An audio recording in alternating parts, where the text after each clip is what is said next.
Yo-yo TV. ఈ మధ్య కాలంలో విడుదలైన Kashmir files, the Kerala story వంటి చిత్రాలు ఎలాంటి సంచలనాలు సృష్టించాయో ప్రత్యేకంగా చెప్పాల్సిన పని లేదు. వాస్తవ సంఘటనల ఆధారంగా ఈ సినిమాలను తెరకెక్కించినట్లు మేకర్స్ చెప్పుకొచ్చినా కొన్ని వర్గాల వారు మాత్రం ఇవి కట్టుకథలు అన్నారు. ఇక ఈ కోవకు చెందిన సినిమానే రజాకార్. ట్రైలర్ తోనే సంచలనాలు సృష్టించింది. ఇక నేడు ఈ సినిమా థియేటర్లలో విడుదలైంది. మరి రజాకార్ మూవీ ఎలా ఉంది? సినిమా హిట్టా ఫట్టా అనేది యోయో రివ్యూలో తెలుసుకుందాం. భారతదేశానికి స్వాతంత్రం వచ్చినా హైదరాబాద్ రాజ్యం మాత్రం యథాతథ ఒప్పందం పేరుతో నిజాం పాలనలోనే కొనసాగింది. ఇందుకు గాను నెహ్రూ ప్రభుత్వంతో నిజాం నవాబు స్టాండ్ స్టీల్ అగ్రిమెంట్ చేసుకున్నాడు. ఆ తర్వాత నుంచి హైదరాబాద్ రాజ్యంలో అరాచక పాలన వెలుగు చూసింది.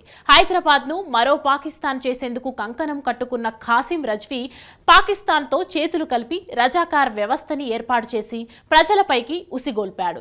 హిందూ ముస్లిం అనే కోణంలో హిందువులను ముస్లింలుగా మారాలని హుకుం జారీ చేశాడు. బలవంతంగా మత మార్పిడిలు చేయించారు. ఈ క్రమంలో ఎలాంటి దారుణాలు చోటు చేసుకున్నాయి? ఇక వీరి ప్రయత్నాలను చాకలి ఐలమ్మ, నారాయణ రెడ్డి, రాజన్న వంటి నాయకులు ఎలా ఎదురొడ్డి నిలబడ్డారు? నిజాం, ఖాసిం రజ్వీ, రజాకార్ల ఆగడాలు, అరాచకాల గురించి తెలుసుకున్న నాటి కేంద్ర మంత్రి సర్దార్ వల్లభాయ్ పటేల్ ఈ సమస్యను ఎలా పరిష్కరించారు అనేది కథ. ఇక రజాకార్ సినిమా విశ్లేషణ విషయానికి వస్తే, ఏడో నిజాం హయాంలో ఖాసిం రజ్వీ సృష్టించిన రజాకార్ల ఆగడాలను నేపథ్యంగా చేసుకుని రూపొందించిన సినిమానే రజాకార్. హైదరాబాద్ సంస్థాన పరిధిలోని అనేక ప్రాంతాల్లో ఖాసిం రజ్వీ నాయకత్వంలో రజాకార్లు ఎన్నో దారుణాలకు తెగబడ్డారు. మహిళలపై వారు చేసిన అఘాయిత్యాలు అన్ని ఇన్ని కావు. సామూహిక అత్యాచారాలు, దుస్తులు తొలగించి దగ్నంగా బతుకమ్మ ఆడించడమే కాక ఊరేగింపులు వంటి ఆకృత్యాలకు పాల్పడ్డారు. ఇక మగవాళ్ళు, పసిపిల్లలు, వృద్ధులు అనే తేడా లేకుండా అన్ని వయస్సుల ప్రజలను నానా హింసలకు గురి చేశారు. మొత్తానికి హైదరాబాద్ రాజ్యంలోని ప్రజలను తమ బానిసలుగా మార్చేశారు. ఈ సినిమాలో రజాకార్లు చేసిన దారుణాలను కళ్ళకి కట్టినట్టు చూపించారు. తెర మీద ఒక్కో ఘటన చూస్తుంటే రక్తం మరుగుతుంది. ఈ సినిమాకు స్క్రీన్ ప్లే బలంగా రాసుకున్నారు. రజాకార్లకు వ్యతిరేకంగా నాడు జరిగిన తెలంగాణ సాయుధ పోరాటం చాలా సుదీర్ఘమైంది. అన్ని సంఘటనలను ఒక్క సినిమాలో చెప్పాలంటే చాలా కష్టం. అందుకే కొన్ని ప్రధాన ఘటనలను మాత్రమే ఈ సినిమాలో చూపించారు. ఇక యాక్షన్ కి తగ్గ బీజిఎం, పాటలు సినిమాలకు కలిసి వచ్చాయి. వాస్తవ సంఘటనల ఆధారంగా సినిమా తెరకెక్కినా డ్రామా ఉండాలి, అది కాస్త మిస్ అయింది. అయితే సినిమాలో తెలంగాణ సాయుధ పోరాటం కోణంలో గాని, కమ్యూనిస్టులు పోరాడిన కోణంలో గాని చూపించలేదు. నిజాం నవాబుతో కలిసి ఖాసిం రజ్వీ హైదరాబాద్ ని ముస్లిం రాజ్యంగా మార్చే కుట్ర కోణంలో సినిమాను చూపించారు. దీనికి హోంమంత్రి సర్దార్ వల్లభాయ్ పటేల్ ఎలాంటి పరిష్కారం చూపించారు అనేది తెరపై ఆసక్తికరంగా చూపించారు.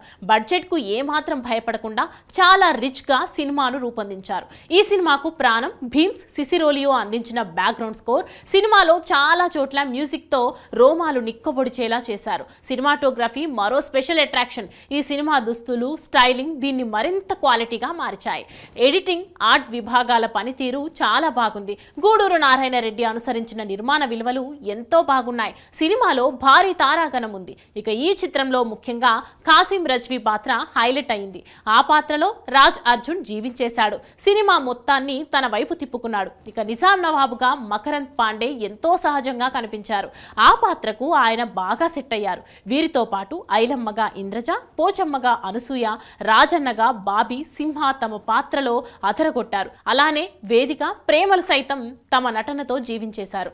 ఇక వల్లభాయ్ పటేల్ గా తేజ్ సప్రు చాలా హుందాగా కనిపించారు. నిజంగానే తెర మీద సర్దార్ వల్లభాయ్ పటేల్ ని చూసిన ఫీలింగ్ కలిగించారు. మిగిలిన పాత్రధారులు వారి పాత్రల్లో ఒదిగిపోయారు. రజాకార్ సినిమాకు కథ, నటీనటుల యాక్టింగ్, బీజిఎం ప్లస్ పాయింట్స్ కాగా డ్రామా లోపించడం మైనస్ అని చెప్పాలి. రజాకార్ ఆనాటి రజాకార్ల ఆగడాలకు నిదర్శనం. అయితే అన్ని వర్గాల ప్రేక్షకులకు ఈ సినిమా అయితే నచ్చుతుంది.